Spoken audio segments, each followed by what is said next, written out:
Hello ಎಲ್ಲರಿಗೂ ನಮಸ್ಕಾರ. ಎಲ್ಲರೂ ಹೇಗಿದ್ದೀರಾ? ಎಲ್ಲರೂ ಚೆನ್ನಾಗಿದ್ದೀರಾ ಅಂತ ಅಂದ್ಕೊಂಡಿದ್ದೀನಿ. ಇವತ್ತು ಮಾರ್ನಿಂಗಿಂದ ವ್ಲಾಗ್ನ ಶುರು ಮಾಡಿದ್ದೀನಿ. ಬೆಳಿಗ್ಗೆ ಬ್ರೇಕ್ಫಾಸ್ಟ್ಗೆ ಪಲಾವ್ ಮಾಡೋಣ ಅಂತ ಅಂದ್ಕೊಂಡಿದ್ದೆ. ಹಾಗಾಗಿ ನಾನು ರಾತ್ರಿನೇ ಎಲ್ಲ ತರಕಾರಿನೂ ಕೂಡ ಹೆಚ್ಚಿ ಫ್ರಿಜ್ಜಲ್ಲಿ ಎತ್ತಿಟ್ಟಿದ್ದೆ. ಸೊ ಅದನ್ನೆಲ್ಲನೂ ತೆಗೆದುಬಿಟ್ಟು ರೆಡಿ ಮಾಡ್ಕೊತಾ ಇದ್ದೀನಿ. ಟೊಮೊಟೊನೂ ಕೂಡ ಹೆಚ್ಚಿ ನಾನು ಫ್ರಿಜ್ಜಲ್ಲಿ ಎತ್ತಿಟ್ಬಿಟ್ಟಿದ್ದೆ. ಹಾಗೆ ಮಸಾಲೆ ಐಟಮ್ನು ಕೂಡ ನಾನು ಕೊಬ್ಬರಿ ಎಲ್ಲನೂ ತೆಗೆದುಬಿಟ್ಟು ಶುಂಠಿ ಬೆಳ್ಳುಳ್ಳಿ ಎಲ್ಲ ಸಿಪ್ಪೆ ಬಿಡಿಸ್ಬಿಟ್ಟು ಅದನ್ನು ಕೂಡ ಒಂದು ಜಾರಲ್ಲಿ ಹಾಕಿಟ್ಟಿದ್ದೆ. ಇನ್ನೇನು ಮಸಾಲೆನ ರುಬ್ಕೊಂಡ್ಬಿಟ್ಟು ಈರುಳ್ಳಿನ ಹೆಚ್ಕೊಂಡ್ರೆ ಪಲಾವ್ ಮಾಡೋದಕ್ಕೆ ರೆಡಿ ಆಗಿಬಿಡುತ್ತೆ. ಇನ್ನೇನು 20-25 ಮಿನಿಟ್ಸ್ ಅಷ್ಟೊತ್ತಿಗೆ ಪಲಾವ್ ಕೂಡ ರೆಡಿ ಆಗಿಬಿಡುತ್ತೆ. ನನಗೆ ಮಂಡೇನೇ ಮಾಡಬೇಕು ಅಂತ ಅಂದ್ಕೊಂಡಿದ್ದೆ. ನಾನು ಬಟಾಣಿ ನೆನೆ ಹಾಕೋದೇ ಮರ್ತೋಗ್ಬಿಟ್ಟಿದ್ದೆ. ನಾನು ಆಲ್ಮೋಸ್ಟ್ ಒಂದಷ್ಟು ಬಟಾಣಿನ ನೆನೆ ಹಾಕ್ಬಿಡ್ತೀನಿ. ಒಂದು 1/4 kg ಅಷ್ಟು ಬಟಾಣಿ ನೆನೆ ಹಾಕ್ಬಿಡ್ತೀನಿ. ಯಾವಾಗ ಬೇಕಾವಾಗ ನಾನು ಫ್ರೀಝರಲ್ಲಿ ಇಟ್ಕೊಂಡು ಯೂಸ್ ಮಾಡ್ಕೊತೀನಿ. ಸೊ ಎಲ್ಲ ತರಕಾರಿ ಆಲ್ರೆಡಿ ಹೆಚ್ಚಿಟ್ಕೊಂಡಿದ್ದೀನಿ. ಇದರಲ್ಲಿ ಕ್ಯಾರೆಟು ಬೀನ್ಸ್ ಎರಡೂ ಕೂಡ ಹೆಚ್ಚಿಟ್ಕೊಂಡಿದ್ದೀನಿ. ಕಾಣ್ತಾ ಇದಲ್ವ, ಕೆಳಗಡೆ ಕ್ಯಾರೆಟನ್ನು ಹಾಕಿ ಮೇಲ್ಗಡೆ ಬೀನ್ಸನ್ನು ಕೂಡ ಹೆಚ್ಚಿಟ್ಕೊಂಡಿದ್ದೀನಿ. ಹಾಗೆ ರುಬ್ಕೊಳ್ಳೋದಕ್ಕೆಲ್ಲ ರೆಡಿ ಮಾಡಿ ಇಟ್ಕೊಂಡಿದ್ದೀನಿ. ಈಗ ಒಂದು ಮಿಕ್ಸಿ ಜಾರ್ ತೊಗೊಂಡಿದ್ದೀನಿ. ಅದಕ್ಕೆ ನಾನು ರುಬ್ಕೊಳ್ಳೋದಕ್ಕೆ ಅಂತ ಒಂದು 3-4 ಹಸಿಮೆಣಸಿನ್ಕಾಯಿನ ಹಾಕ್ಕೊತಾ ಇದ್ದೀನಿ. ಆಲ್ಮೋಸ್ಟ್ ಎಲ್ಲ ತೊಳೆದು ಎಲ್ಲ ರೆಡಿ ಮಾಡಿ ಇಟ್ಕೊಂಡಿದ್ದೆ. ಹಾಗೆ 1 ಇಂಚಷ್ಟು ಶುಂಠಿನ ಹಾಕ್ತಾಯಿದ್ದೀನಿ. ಒಂದು 6-7 ಬೆಳ್ಳುಳ್ಳಿ ಎಸಳನ್ನು ಹಾಕ್ತಾಯಿದ್ದೀನಿ. ಹಾಗೆ ಒಂದು 1/4 ಕಪ್ಪಷ್ಟು ಹಸಿ ಕೊಬ್ಬರಿಯನ್ನು ಹಾಕ್ತಾಯಿದ್ದೀನಿ. ಅದಾದಮೇಲೆ 1 ಇಂಚ್ ಚಕ್ಕೆ, ಹಾಗೆ 3 ಏಲಕ್ಕಿ, 3 ಲವಂಗ, ಸ್ವಲ್ಪ ಸ್ಟಾರ್ ಮೊಗ್ಗನ್ನು ಹಾಕ್ತಾಯಿದ್ದೀನಿ. ಅದಾದಮೇಲೆ 1 ಸ್ಪೂನಷ್ಟು ಸೋಂಪು ಕಾಳನ್ನು ಹಾಕ್ತಾಯಿದ್ದೀನಿ. ಕರಿಬೇವನ್ನು ಕೂಡ ಹಾಕಿ ಇದನ್ನು ನೀರು ಹಾಕ್ತೇನೆ ಮುಂಚೆ ಹಾಗೆ ರುಬ್ಕೋಬೇಕಾಗುತ್ತೆ. ಅದಾದಮೇಲೆ ಸ್ವಲ್ಪ ನೀರನ್ನು ಹಾಕ್ಬಿಟ್ಟು ನುಣ್ಣಗೆ ರುಬ್ಕೊಂಡು ಎತ್ತಿಟ್ಕೊತಾ ಇದ್ದೀನಿ. ಈಗ ಮಸಾಲೆ ಎಲ್ಲ ರೆಡಿ ಆದಮೇಲೆ ಅದನ್ನು ಒಂದು ಕಡೆ ಎತ್ತಿಟ್ಕೊತಾ ಇದ್ದೀನಿ. ಅದಾದಮೇಲೆ ಕುಕ್ಕರ್ಗೆ ಒಂದು ಸ್ವಲ್ಪ ಎಣ್ಣೆನ ಹಾಕ್ಕೊತಾ ಇದ್ದೀನಿ. ಎಣ್ಣೆ ಬಿಸಿ ಆದಮೇಲೆ ಸಾಸಿವೆ, ಜೀರಿಗೆ, ಕರಿಬೇವು, ಪಲಾವ್ ಎಲೆ ಇದೆಲ್ಲ ಹಾಕ್ಬಿಟ್ಟು ಚೆನ್ನಾಗಿ ಮಿಕ್ಸ್ ಮಾಡಬೇಕು. ಅದಾದಮೇಲೆ ಒಂದು ಈರುಳ್ಳಿನ ಹಾಕಿ ಅದನ್ನು ಕೂಡ ಮಿಕ್ಸ್ ಮಾಡ್ತಾಯಿದ್ದೀನಿ. ಅದನ್ನು ಕೂಡ ಸ್ವಲ್ಪ ಗೋಲ್ಡನ್ ಕಲರ್ ಬರೋ ತನಕ ರೋಸ್ಟ್ ಮಾಡಬೇಕು. ನೆನೆಸಿರುವಂತಹ ಬಟಾಣಿಯನ್ನು ಹಾಕಿಬಿಟ್ಟು ಅದನ್ನು ಕೂಡ ಫ್ರೈ ಮಾಡಬೇಕಾಗುತ್ತೆ. ಅದಾದಮೇಲೆ ಹೆಚ್ಚಿರುವಂತಹ ಕ್ಯಾರೆಟು, ಬೀನ್ಸು, ಎಲೆಕೋಸಿದ್ರು ಕೂಡ ಹಾಕ್ಕೋಬೋದು. ಅದನ್ನು ಕೂಡ ಚೆನ್ನಾಗಿ ಫ್ರೈ ಆದಮೇಲೆ ನಾನು ಟೊಮೊಟೊ ಹಾಕ್ತಾಯಿದ್ದೀನಿ. 3 ಟೊಮೊಟೊ ತೊಗೊಂಡಿದ್ದೀನಿ. ಅದಕ್ಕೆ ಸ್ವಲ್ಪ ಉಪ್ಪು ಹಾಕಿಬಿಟ್ಟು ಅದನ್ನು ಕೂಡ ಚೆನ್ನಾಗಿ ಎಣ್ಣೆಯಲ್ಲಿ ಫ್ರೈ ಮಾಡ್ಕೊತಾ ಇದ್ದೀನಿ. ಅದಾದಮೇಲೆ ನಾವು ರುಬ್ಕೊಂಡಿರೋಂತಹ ಮಿಶ್ರಣ ಇರುತ್ತಲ್ವ, ಆ ಮಸಾಲೆನ ಹಾಕಿಬಿಟ್ಟು ಅದನ್ನು ಕೂಡ ಚೆನ್ನಾಗಿ ಎಣ್ಣೆ ಬಿಡೋ ತನಕ ಚೆನ್ನಾಗಿ ಫ್ರೈ ಮಾಡ್ಕೋಬೇಕಾಗುತ್ತೆ. ಶುಂಠಿ ಬೆಳ್ಳುಳ್ಳಿ ಎಲ್ಲ ಹಾಕಿರ್ತೀವಲ್ವ, ಸ್ವಲ್ಪ ಹಸಿ ವಾಸನೆ ಹೋಗಬೇಕು. ಅದಾದಮೇಲೆ ನಾನಿಲ್ಲಿ 1.5 ಕಪ್ಪಷ್ಟು ಅಕ್ಕಿನ ತೊಗೊಂಡಿದ್ದೀನಿ. ನಾವು ಎಷ್ಟು ಅಕ್ಕಿ ತೊಗೊಂಡಿರ್ತೀವೋ ಅದರ 2ರಷ್ಟು ನಾವು ನೀರನ್ನು ಹಾಕಬೇಕಾಗುತ್ತೆ. ಇಲ್ಲಿ 1.5 ಲೋಟಗೆ 3 ಲೋಟದಷ್ಟು ನೀರನ್ನು ಹಾಕಿದ್ದೀನಿ. ಕುಕ್ಕರ್ ಮುಚ್ಚಳ ಮುಚ್ಚಿ 2 ವಿಜಿಲ್ ಕೂಗಿಸಿದ್ರೆ ಪಲಾವ್ ರೆಡಿ ಆಗುತ್ತೆ. 10 ನಿಮಿಷ ಬಿಟ್ಟು ಓಪನ್ ಮಾಡಬೇಕು. ಕುಕ್ಕರ್ದು ಸ್ಟೀಮ್ ಎಲ್ಲ ಹೋದ್ಮೇಲೆ ನೀಟಾಗಿ ಮಿಕ್ಸ್ ಮಾಡಿದ್ರೆ ಆಯಿತು, ಪಲಾವ್ ರೆಡಿ ಆಗುತ್ತೆ. ನನ್ನ ಮಗಳು ಲಂಚ್ ಬಾಕ್ಸ್ಗೂ ಕೂಡ ಪಲಾವ್ನ ಪ್ಯಾಕ್ ಮಾಡಿದೆ. ಅವಳು ಮೊಸರು ಬಜ್ಜಿ ಇಷ್ಟಪಡಲ್ಲ, ಅದಕ್ಕಾಗಿ ಬರೀ ಮೊಸರಷ್ಟೇ ಹಾಕಿ ನಾನು ಪ್ಯಾಕ್ ಮಾಡ್ತಾಯಿದ್ದೀನಿ. ಇದು ಲಂಚಿಗಾಯಿತು. ಹಾಗೆ ಶಾರ್ಟ್ ಬ್ರೇಕ್ ಅಂತ ಬಿಡ್ತಾರೆ 10 ಮಿನಿಟ್ಸ್ಗೆ. ಹಾಗಾಗಿ ಫ್ರೂಟ್ಸನ್ನು ಕಟ್ ಮಾಡಿ ಇಡ್ತಾಯಿದ್ದೀನಿ. ಮ್ಯಾಂಗೋ ಇಡ್ತೀನಿ ಅಂದೆ, ಅವಳು ಬೇಡ ಅಂತಂದ್ಲು. ಸರಿ ಬನಾನ ಕಟ್ ಮಾಡಿ ಇಟ್ಟೆ.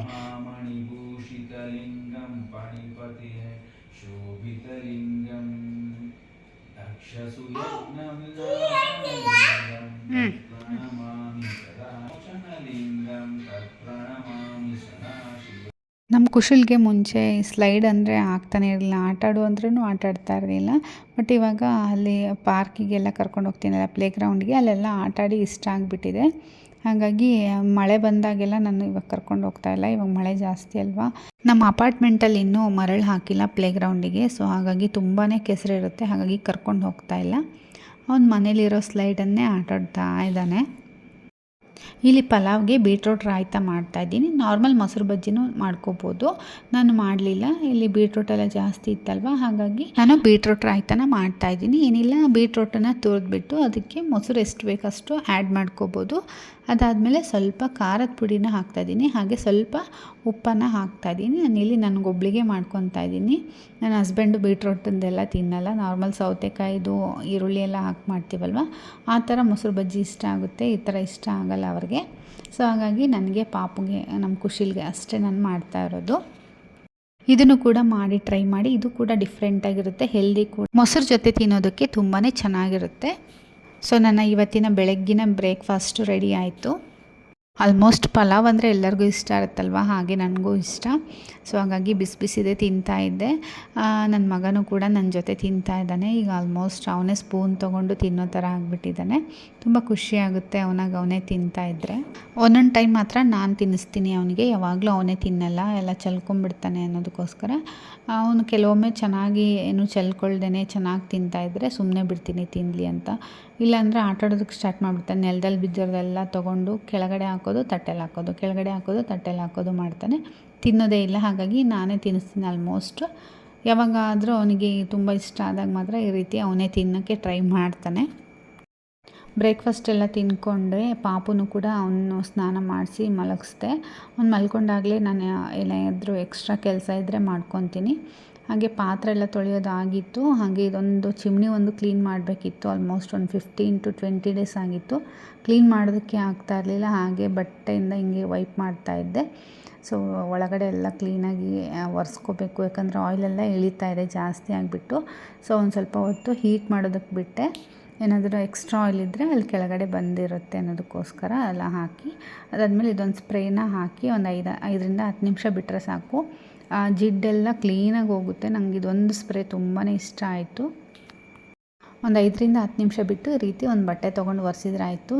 ಜಿಡ್ಡು ಒಂಚೂರು ಇರಲ್ಲ. ಚಿಮ್ನಿ ಅಂತೂ ಪಳ ಹೊಳಿತಾ ಇರುತ್ತೆ, ಅಷ್ಟು ಚೆನ್ನಾಗಿ ನೀಟಾಗುತ್ತೆ.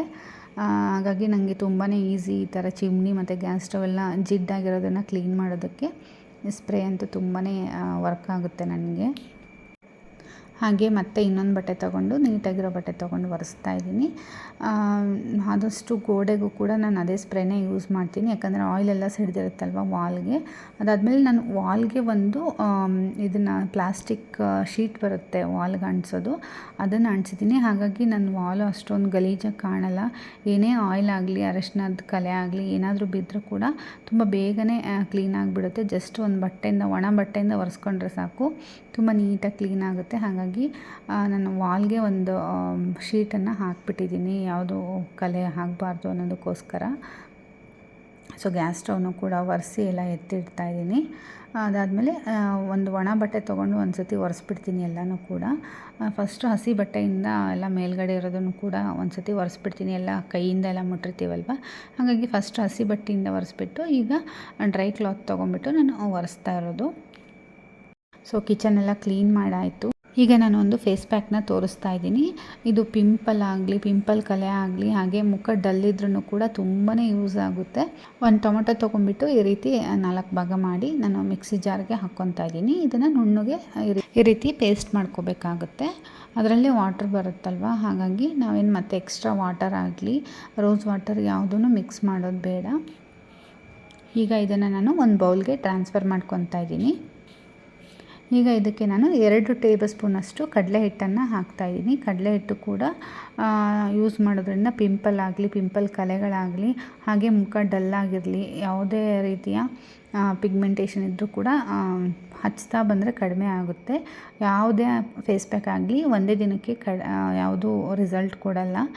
ನೀವು ಅದನ್ನು 1-2 ಸತಿ 3 ಸಲ ಯೂಸ್ ಮಾಡಬೇಕಾಗುತ್ತೆ. ವಾರಕ್ಕೆ 1-2 ಸತಿನಾದರೂ ಯೂಸ್ ಮಾಡಬೇಕು, ಆವಾಗ ಮಾತ್ರ ನಿಮಗೆ ರಿಸಲ್ಟ್ ಕೊಡುತ್ತೆ. ಹಾಗೆ ನಾನಿಲ್ಲಿ 1 ಸ್ಪೂನಷ್ಟು ಮೊಸರನ್ನು ಹಾಕ್ತಾಯಿದ್ದೀನಿ. ಇದಿಷ್ಟನ್ನು ಕೂಡ ನಾನು ಮಿಕ್ಸ್ ಮಾಡ್ತಾಯಿದ್ದೀನಿ, ನೋಡ್ತಾ ಇರ್ಬೋದು. ಮಿಕ್ಸ್ ಮಾಡಾದಮೇಲೆ ನಾನು ಅದನ್ನು ಫೇಸ್ಗೆ ಅಪ್ಲೈ ಮಾಡ್ತಾಯಿದ್ದೀನಿ. ಫೇಸ್ ಪ್ಯಾಕ್ ಹಾಕೋಕ್ಕಿಂತ ಮುಂಚೆ ಫೇಸ್ ವಾಶ್ ಮಾಡ್ಕೊಂಡ್ಬಿಟ್ಟು ಅದಾದಮೇಲೆ ನಾನು ಫೇಸ್ ಪ್ಯಾಕ್ನ ಅಪ್ಲೈ ಮಾಡ್ತಾಯಿದ್ದೀನಿ. ಕತ್ತಿಗೂ ಕೂಡ ಅಪ್ಲೈ ಮಾಡ್ಕೋಬೋದು. ಹಾಗೆ ಟೊಮೊಟೊಯಿಂದ ತುಂಬಾ ಚೆನ್ನಾಗಿ ಗ್ಲೋ ಬರುತ್ತೆ. ಆಮೇಲೆ ಪಿಂಪಲ್ ಕಲೆಗಳಂತೂ ಜಾಸ್ತಿ ಆಗಿಬಿಟ್ಟಿತ್ತು ನನಗೆ ಇತ್ತೀಚೆಗೆ. ಹಾಗಾಗಿ ನಾನು ಕೂಡ ಆ ಫೇಸ್ ಪ್ಯಾಕ್ನ ಯೂಸ್ ಮಾಡ್ತಾಯಿದ್ದೀನಿ. ನಿಮಗೂ ಕೂಡ ತೋರಿಸ್ದೆ. ಒಂದು 20 ಮಿನಿಟ್ಸ್ ಬಿಟ್ಟು ಫೇಸ್ ವಾಶ್ನ ಮಾಡ್ಕೋಬೇಕು. ಅದಾದಮೇಲೆ ಸಂಜೆ ನಾವು ಸ್ವಲ್ಪ ಐಟಮ್ ತರೋದಿತ್ತು. ಸೊ ಹಾಗಾಗಿ ರಿಲಯನ್ಸ್ ಮಾರ್ಟಿಗೆ ಹೋಗಿದ್ವಿ. ಇಬ್ಬರನ್ನೂ ಕರ್ಕೊಂಡೇ ಹೋಗಿದ್ವಿ. ಇನ್ನೇನು ಮತ್ತೆ ಅಮ್ಮ ಮನೇಲಿ ಬಿಟ್ಟು ಹೋಗೋದು ಬೇಡ ಅಂತಂದು ಕರ್ಕೊಂಡು ಹೋದ್ವಿ. ಅವ್ನು ನೋಡಿದ್ರೆ ತುಂಬ ಆಟ ಮಾಡೋಕ್ಕೆ ಸ್ಟಾರ್ಟ್ ಮಾಡಿಬಿಟ್ಟ. ಅವನಿಗೆ ಟ್ರಾಲಿ ಒಳಗಡೆ ಕುತ್ಕೊಂಡು ಬೇಜಾರಾಗಿಬಿಡುತ್ತೆ. ಅವನು ಅವ್ರ ಅಕ್ಕ ಥರ ಅಡ್ಡಾಡಬೇಕು, ಎಲ್ಲ ಐಟಮ್ನ ಮುಟ್ಟಬೇಕು ಅಂತ ಅವನಿಗೆ. ಬಟ್ ನಮಗೆ ಅವನ್ನ ಹಿಡಿಯೋಕ್ಕಾಗಲ್ಲ ಹೊರಗಡೆ ಕರ್ಕೊಂಡು ಹೋದ್ರೆ ಅಂತ ಟ್ರಾಲಿ ಒಳಗಡೆ ಹಾಕ್ಬಿಡ್ತೀವಿ. ಅವನಿಗೆ ಬೋರ್ ಆಗಿಬಿಟ್ಟು ಆಟ ಮಾಡೋಕ್ಕೆ ಸ್ಟಾರ್ಟ್ ಮಾಡಿಬಿಟ್ಟಿದ್ದ. ಒಂದು ಸ್ವಲ್ಪ ಹೊತ್ತು ಆಟ ಆಡ್ದ, ಇದನ್ನು ಮುಟ್ಕೊಂಡು ಆಮೇಲೆ ಅಳೋಕ್ಕೆ ಸ್ಟಾರ್ಟ್ ಮಾಡಿಬಿಟ್ಟ.